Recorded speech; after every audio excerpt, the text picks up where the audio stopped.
पहिलाच श्रावणी सोमवार असल्याने चाकण येथील चक्रेश्वर मंदिरात शिवलिंगाच्या दर्शनासाठी लाखो भाविकांनी गर्दी केली असल्याचे दिसून आले। भाविकांचे दर्शन सुलभ व्हावे यासाठी ट्रस्टिंगकडून उपाययोजना करण्यात आल्या आहेत। चक्रेश्वर मंदिर हे जुन्या काळातील पुरातन व आध्यात्मिक पार्श्वभूमी असलेले एकमेव मंदिर आहे। राजा दशरथ चाकणजवळील या जंगलात शिकारीसाठी आले होते। त्यावेळी त्यांच्या रथाचे चाक येथील असलेल्या तळ्याजवळील बाजूस जमिनीत रुतले। या रथाचे चाक कसे काढावे असे त्यांनी आपली पत्नी कैकेयीला विचारले असता कैकेयीने सांगितले की रामाला वनवासाला पाठवा आणि भरताला गादीवर बसवा असा वर मागितला। राजा दशरथाने मान्य केले। ते हेच ठिकाण आहे।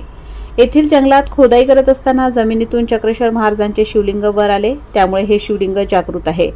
चक्रेश्वर मंदिर परिसरात अनेक प्राचीन अवशेष विखुरलेले आहेत। यातील खास करून असलेले वराह मूर्ती आहे।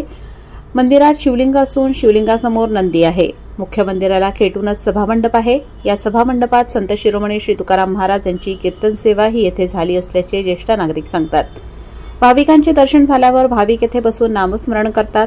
डाव्या बाजूला श्री शांडिल्य ऋषी समाधी मंदिर आहे। मागील बाजूस विठ्ठल रुक्मिणी, संत सावतामाळी व संत नामदेव महाराज मंदिर आहे।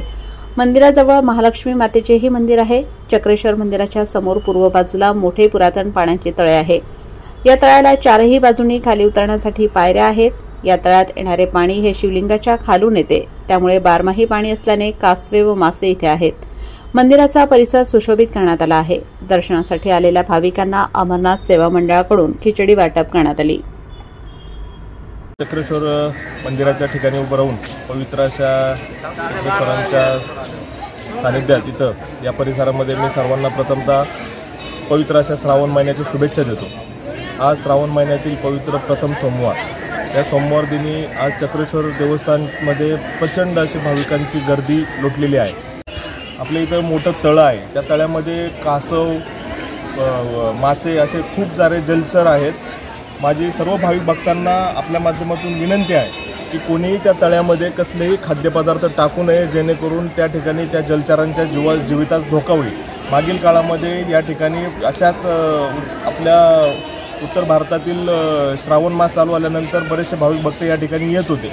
त्यांनी अन्नाचे काही तुकडे असतील, भात असेल, अनेक गोष्टी असतील या तळ्यामध्ये टाकल्यामुळे अनेक जलचर या ठिकाणी मृत्यू पावलेले आहेत। तरी माझी सर्व भाविक भक्तांना विनंती आहे की आपण आपल्या परिसराचं, चक्रेश्वर देवस्थानचं तसेच या तळ्याचं सर्वांनी पवित्र राखावं असं मी चक्रेश्वर मंदिरामध्ये अमरनाथ सेवा मंडळ हे खिचडी वाटप गेल्या 8 वर्षापासून चारही सोमवारचं करीत आहे।